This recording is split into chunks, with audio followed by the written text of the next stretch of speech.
छोटी छोटी बातों पे बद्दुआएं, और ख़वातीन की बद्दुआएं अल्लाह बचाए, शुक्र है कबूल नहीं हो रही। बच्चों को बद्दुआएं, तेरा नास हो मनूस, तेरी गर्दन दबा दूं, मरोड़ के फेंक दूं, धमकियां ठीक। लेकिन नबी सल्लल्लाहु अलैहि वसल्लम ने वालिदैन को मना किया है औलाद को बद्दुआ देने से। कबूलियत की घड़ी होती है, औलाद, माँ बाप की दुआएं जैसे औलाद के हक में बहुत जल्दी कबूल होती हैं, तो बद्दुआएं भी बहुत जल्दी।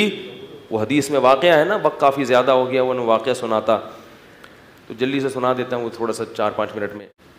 हदीस में आता है कि एक बुज़ुर्ग थे पिछली उम्मतों में, नमाज पढ़ रहे थे, उनकी माँ ने उनको नमाज के दौरान बुलाया। वो परेशान हो गए कि एक तरफ मेरी नमाज है और एक तरफ माँ का तो पुकार का जवाब देना है। कैसे तकवा था देखो पहले लोगों में। आज नमाज में नहीं होते, टीवी देख रहे होते हैं और माँ पुकारती है, जवाब। बहुत बड़ा जुर्म है, याद रखो, अपनी औलाद को समझाओ ये कि माँ या बाप में से जब कोई पुकारे आपको जवाब देना है। गूंगा बहरा बन के बोलो भाई नहीं बैठना। मोबाइल में लगी हुई है बेटी, व्हाट्सएप देख रही है, माँ बुला रही है कि जवाब ही नहीं दे रही। बहुत बड़ा जुर्म है, बहुत बड़ी बदतमीजी है, बहुत बड़ी बेइकरामी है ये। तो बुजुर्ग थे ना, तभी तो डर गए कि नमाज है और कौन पुकार रहा है, माँ पुकार रही है। अब कंफ्यूज हो गए कि यार एक तरफ नमाज है, मसला मालूम नहीं था कि नमाज तोड़ूं तो अल्लाह नाराज हो सकता है, नमाज नहीं तोड़ूं तो क्या होगा, माँ ना। तो माँ ने फौरन बद्दुआ दी, जवाब नहीं दिया ना इन्होंने। तो अल्लाह करे तुझ पर कोई किसी औरत की क्या लगे, तोहमत लगे। कितनी बड़ी हो ख़वातीन की ज़बानें। नबी सल्लल्लाहु अलैहि वसल्लम ने जो फरमाया ना कि औरतें जहन्नम में मर्दों से ज़्यादा होंगी, उसकी बड़ी वजह क्या है, ज़बान। छोटी छोटे मामलात को बहुत क्या कर देती हैं, बड़ा बना देती हैं, बहुत बड़ा, लान तान बहुत करती हैं। बार बार कहता हूँ, जो बयान सुन रही हैं वो नहीं, उनके अलावा वो भाग जाएंगी, भाई बोलेंगे क्या बोल रहा है। तो अब क्या हुआ कि वो जब बुजुर्ग पे तोहमत लगी है, वो जब बद्दुआ दी उन्होंने, कुछ वक्त के बाद क्या हुआ, एक औरत के बच्चा पैदा हुआ जो बगैर बाप के, यानी जिना से। अब लोगों ने उसको पकड़ लिया, भाई तेरी तो शादी नहीं हुई, तुझे बच्चा कैसे पैदा हुआ। तो उसने फौरन तोहमत लगा दी उस बुजुर्ग पे, झूठी तोहमत। इस ये जो सूफी बना फिरता है ना, ऐसे नमाज रोजे में लगा है हर वक्त, ये है। लोग में सेंस तो है नहीं कि भाई कोई भी दुश्मनी में लगा सकता है, कोई भी अपने असल मुजरिम को बचाने के लिए भी किसी पे कोई दुश्मनी नहीं होती, लेकिन असल जो है ना उससे तो दोस्ती है, वो बच जाए। उनको पकड़ के उनकी इबादत गाह को गिरा दिया, और जो उनको तौहीन कर सकते थे करे। वो बेचारे बड़े, उनको याद आया कि ये क्या था, मेरी माँ की बद्दुआ। हदीस में आता है कि बचपन में कोई भी नहीं बोलता सिवाय 3 बच्चों के, उनमें एक ये भी थे।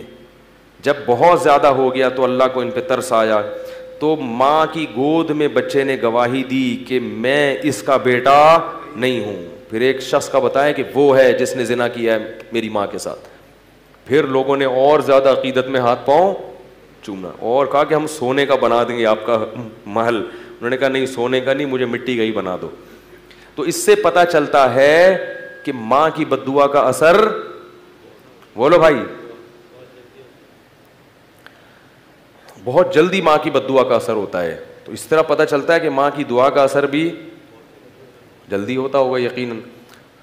तो इसलिए वालिदैन को खुश करके उनकी दुआएं लेनी चाहिए, और वालिदैन को चाहिए अगर कभी औलाद से कमी कोताही हो गई है तो बद्दुआ, बहुत बड़ा जुर्म है ये, इससे माँ बाप को भी सजा मिलेगी कि इतनी सी बात पे बद्दुआ दी क्यों तुमने।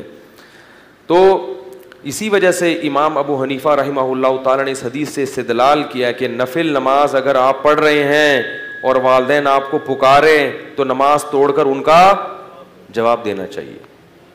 टीवी देखते हुए जवाब देना क्यों वाजिब नहीं होगा, व्हाट्सएप पे बैठे हुए क्यों वाजिब नहीं होगा। बेशक आप वो बात ना करें, आप कुछ उज़र कर लें कि मैं मसरूफ़ हूँ, ये हूँ, लेकिन गूंगे बन के, बहरे बन के ना बैठें। और यही हुक्म बाप का भी है, माँ का भी है, दादा का भी है, नाना का भी है, दादी का भी है और नानी का भी है।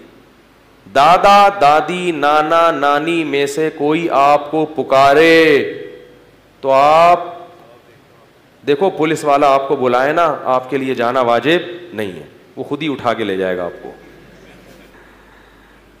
आपके लिए जवाब लब्बैक कहना वाजिब नहीं है, खुद ही अगली कॉल पे आपको मोबाइल आएगी और उठा के ले जाएगी। दादा बेचारा उठा नहीं सकता आपको, वो बूढ़ा आदमी है, इसलिए इनके एहसानात भी ज़्यादा हैं।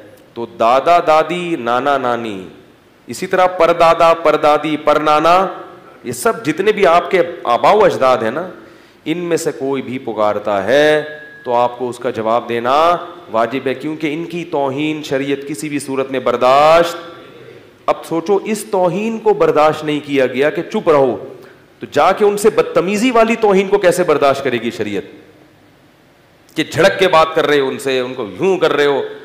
ये जो गैर मुस्लिम कौमें हैं ना, इनमें बिल्कुल एहतराम निकल गया। मुझे लोग बताते हैं ना, मुख्तलिफ मुल्कों से लोगों की कॉल्स आती हैं, बताते हैं हिंदुस्तान में भी हिंदुओं में ये जो सिस्टम है ना, तबाह हो गया बिल्कुल। पहले हिंदुओं का भी फैमिली सिस्टम कुछ अच्छा था, कुछ थोड़ा सा बूढ़ों का एहतराम था, वहाँ भी क्या हो गया, ख़त्म। तो अल्लाह के बंदो, हम मुसलमान हैं, हमारे पास तो अल्लाह की किताब है, हमें इस किताब को फॉलो करना है। घर में कोई बूढ़ा है, दादा दादी, तो सिर्फ उसकी केयर नहीं करनी है, लोग समझते हैं सिर्फ उसका इलाज मुआवजा करना है, उसको इज्जत देनी है। कैसे समझाएं यार, उसको क्या करना है, इज्जत देनी है, इज्जत। लोग करते हैं कि भाई दादा बीमार हैं तो चलो ठीक है, एक लगा दिया एक नौकर के, यार देखो इनका जरा पैम्पर वैम्पर चेंज कर दिया करो, इतना काफ़ी नहीं है। उसको क्या करनी है, इज्जत देनी है। वो बात कर रहा हो तो बैठ के आराम से सुननी है, चाहे समझ में आए ना आए।